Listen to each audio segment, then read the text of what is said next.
Sahabat beriman, pernahkah saudaraku berada di titik terendah, di mana lisan terasa keluh, beban terasa terlalu berat, dan yang tersisa hanyalah isakan yang tertahan di dada? Kita ingin bicara, kita ingin mengeluh kepadanya, tetapi suara kita tercekat.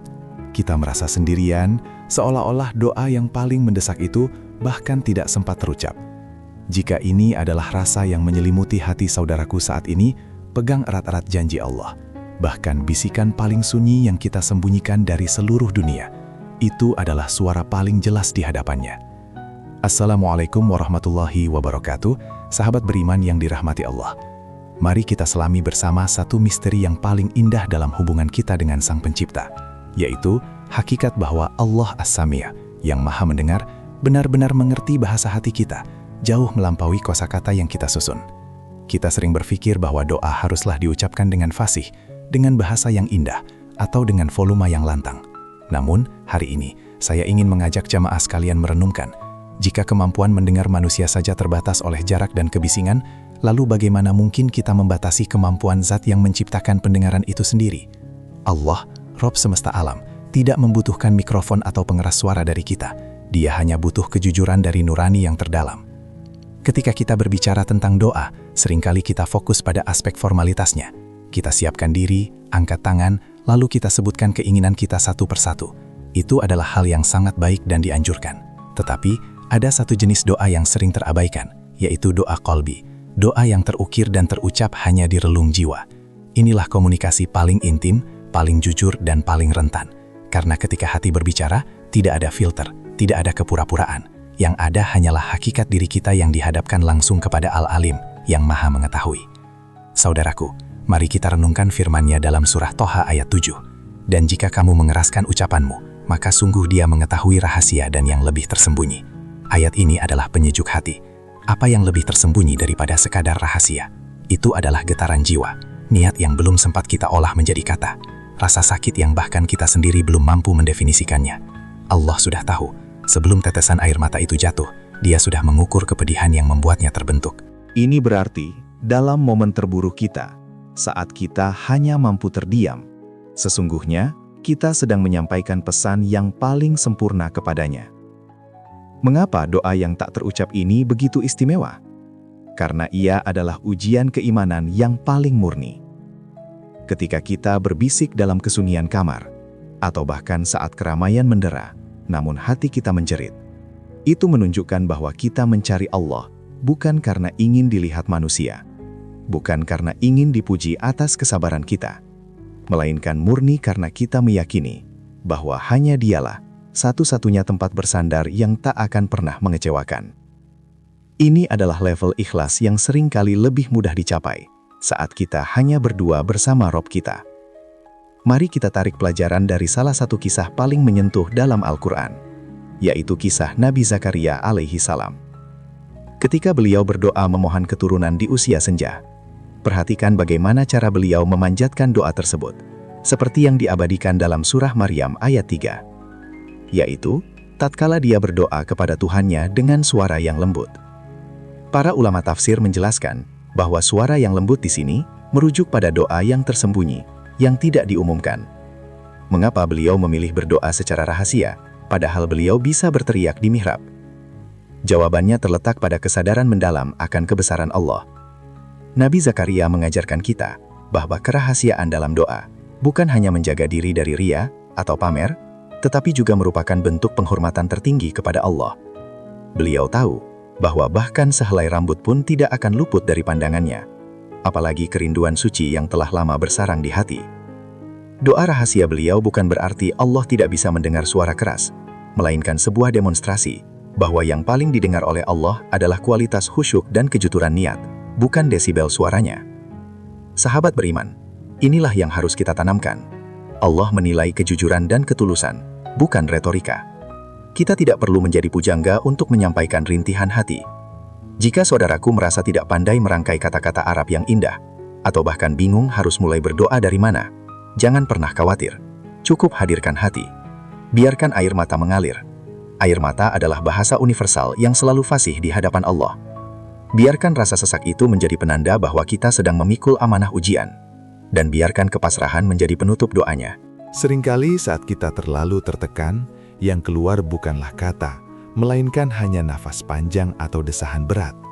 Bahkan desahan itu, jika disertai rasa tawakal, berserah diri yang kuat, sudah sampai ke langit. Rasulullah Shallallahu Alaihi Wasallam mengajarkan bahwa amal perbuatan itu tergantung pada niat, dan niat adalah bisikan hati yang tak terucapkan. Jadi, ketika hati kita berniat baik dan memohon pertolongan, niat itulah yang dihitung sebagai doa yang sudah mulai diangkat ke hadirat ilahi.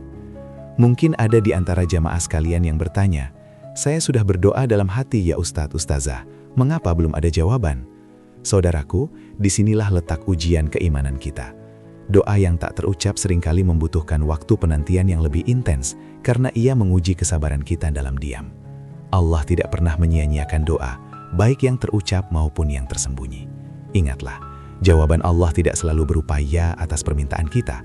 Kadang, jawabannya adalah menahan musibah yang lebih besar dari kita yang kita tak tahu, atau menggantinya dengan sesuatu yang jauh lebih baik di akhirat kelak. Fokuskanlah pada kualitas khusyuk. Tahukah saudaraku, kenapa lebih mudah khusyuk saat berdoa sendiri dalam diam? Karena tidak ada distraksi dari orang lain, tidak ada kekhawatiran tentang penampilan. Kita benar-benar berhadapan dengan Raja di Raja, dan kita fokus pada kekurangan diri kita di hadapan kesempurnaannya. Gunakan momen-momen sunyi itu, setelah sholat malam atau sebelum fajar, sebagai waktu emas untuk mengeluarkan semua unek-unek hati yang selama ini kita bungkam dari dunia luar. Selain doa, ada satu praktik yang sangat terkait erat dengan doa tak terucap, yaitu zikir qalbi, mengingat Allah dalam hati. Zikir hati ini adalah fondasi yang menjaga agar hati kita selalu basah oleh ketenangan, bahkan saat kita sibuk dan tidak bisa melafalkan zikir dengan lisan. Ketika hati kita terbiasa berzikir dalam diam, Allahu, Allahu, Allahu, maka secara otomatis, setiap keluh kesah yang muncul dari hati itu akan tersaring, menjadi doa yang penuh makna dan keberkahan. Dampak spiritual dari doa yang tak terucap adalah, ia menumbuhkan keintiman luar biasa. Kita tidak perlu menunggu waktu dan tempat yang pas untuk menyampaikan keluhan kita. Kapan saja, di mana saja, di tengah kemacetan, saat rapat yang membosankan, saat menunggu, hati kita bisa langsung menyapa Allah. Ini adalah keistimewaan yang diberikan Allah kepada hamba-hambanya yang benar-benar bergantung padanya, yaitu koneksi tanpa batas yang menembus dimensi ruang dan waktu. Namun, saudaraku, ada satu catatan penting.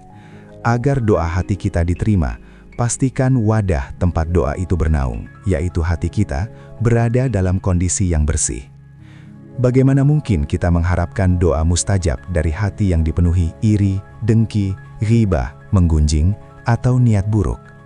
Bersihkan hati kita dari sampah-sampah dosa, jernihkan niat kita, minta ampunan untuk setiap kekhilafan, dan setelah itu, biarkanlah hati yang suci itu berbisik.